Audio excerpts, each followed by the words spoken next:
on failing my starting strength certification, which was my first ever cert. So this goes back to 2010, when Raj and I were vaguely thinking about moving back to Madras, and we wanted to meet a few coaches, get a couple of certs, but more than that, we knew we wanted to just pick the brains around us, meet them, say hi, and learn. Because previously we were just folks who had fallen in love with fitness, and we knew we could do this whenever, because the plan was, well, we're going to be in the US for a while, but then now we're moving back, so we had to fast track a few things. So we didn't try to get like 20 different certs or anything like that. We were clear about what we wanted to do, and back then we were primarily barbell folk. So for me, barbells were, after running, moved to CrossFit, and CrossFit, seriously, CrossFit is amazing because of the amount of people it has introduced barbell training to. But they do a lot of metcons, and they don't do enough strength work.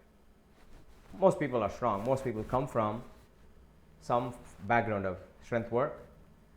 Unlike me, I was working with what is called the RX prescribed weights for women, and over the course of a year and a half, I moved up towards the prescribed weights for men. A few workouts I would do it at those, but most workouts I'd be in the middle. Because face it, those are made for people who are 50 pounds heavier than me. And yeah, anyways. So I knew I had to do some serious strength training. And there are multiple schools.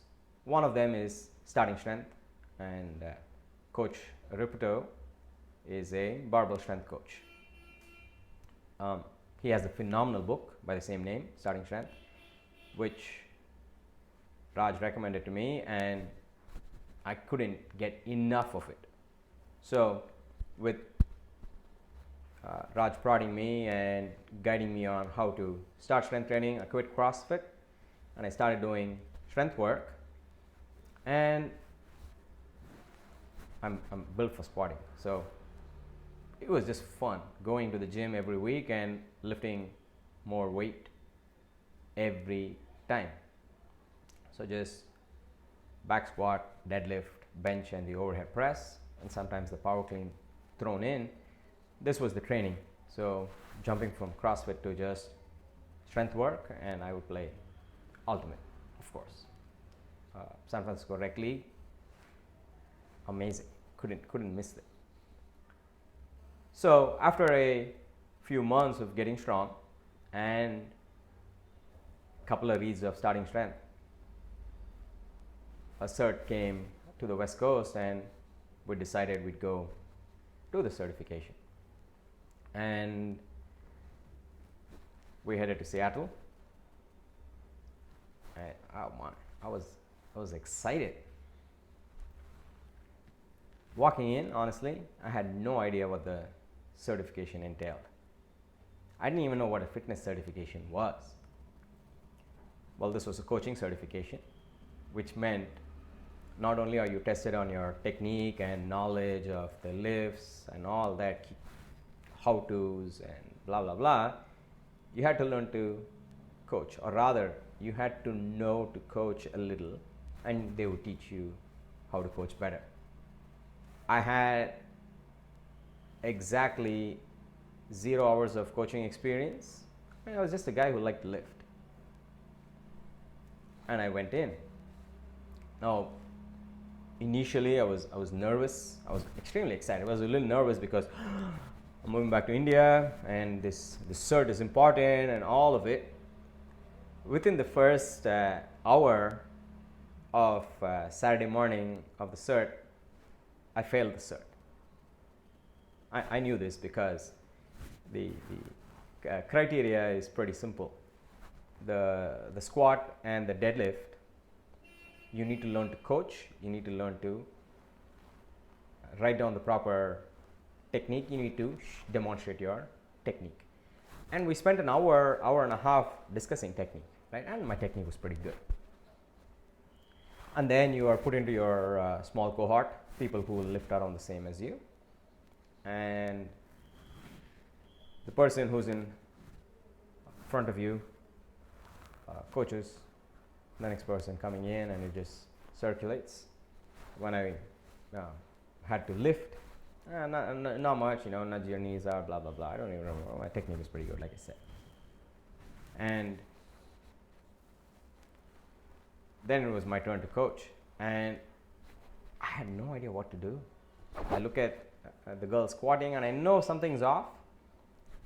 I'm not sure what.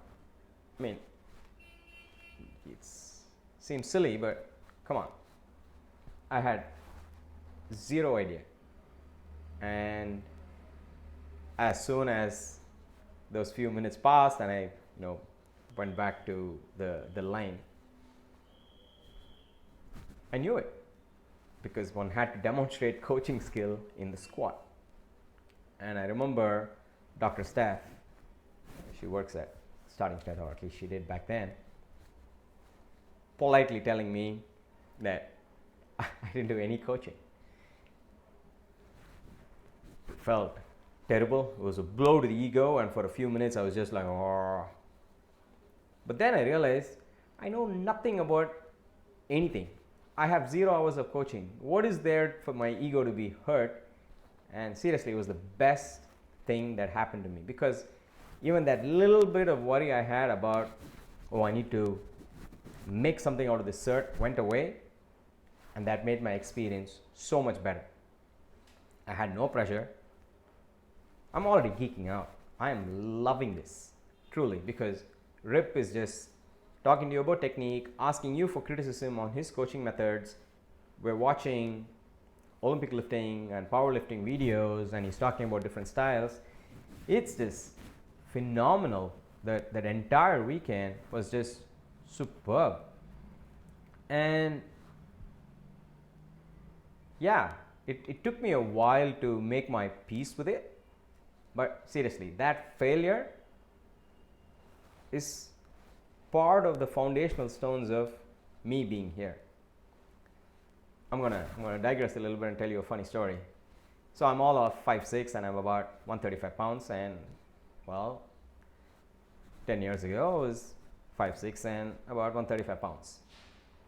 And Rip's entire model is get big, a gallon of milk a day, and lift heavy, and cardio is sitting on the couch and flipping channels on the remote. And so we're all sitting, and he's talking to us about our strength goals and what we should aim for. And again, he is a barbell strength coach, so he has a very, very limited lens, and that's his lens. So he looks at people 200 pounds, he's telling them what weight they need to get to. 200, 220, 220, 200. And then the first time in this thing he pauses, because he's looking at me. He pauses, and I start to smile, and he goes 180, and then he goes to Raj, 180, and he just keeps moving, and I can't stop. I can't stop myself from laughing out loud. Tell him, hey, I'm 135 pounds. I am not going to get to 180. I was like, yeah, you can. That's what you need to do if you want to be strong. And just keeps going. Anyway, took me a year to realize getting big was not for me. And I had a great time. I had a great learning experience at the cert, because what followed after also was a written test. And I geeked out. And even though I had failed, I spent the better part of 2 weeks writing it and mailing it to Rip, getting his response. I still have his response on email. I understood why mechanics in physics actually mattered. I never ever used it until I was 27, 28. It was brilliant. I loved it. Like, How should you deadlift? Why should the bar be over midfoot? High bar versus a low bar back squat. What is torque, or what is the moment arm, and why does it matter, and why does it make your back hurt? I loved it. And then I realized I learned something about reading a book, because it's not about simply reading a book. It's not just reading and I'm like, yep, check it, I've read this book. But you got to dissect it. You got to see what part of it fits into your ideas. What doesn't? What do you need to learn more about? What do you need to follow along? And while grad school had taught me a bunch of this, learning it this way, writing that written exam, really changed how I read any book. And it's a lesson I actually relearned a few months ago during lockdown, because I'd gotten back to just skimming and not rereading and dissecting and introspecting on books. And as I was doing all of it, this story came back to me. So this was a glorious failure.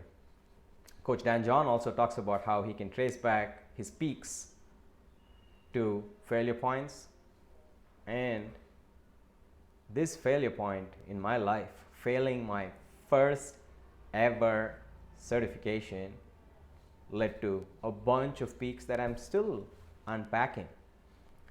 Because until then, any cert I went to, or any seminar or workshop I went to in computer science or interaction design, my undergrad and grad school, while it would be interesting, beyond a point, it was about checking a box, putting it on my resume, blah blah blah, or being in the valley, going to this workshop, or going to this meetup, blah blah blah, just checking things off. And it helped start the cure for my mentality of checking this box. So thank you for this failure.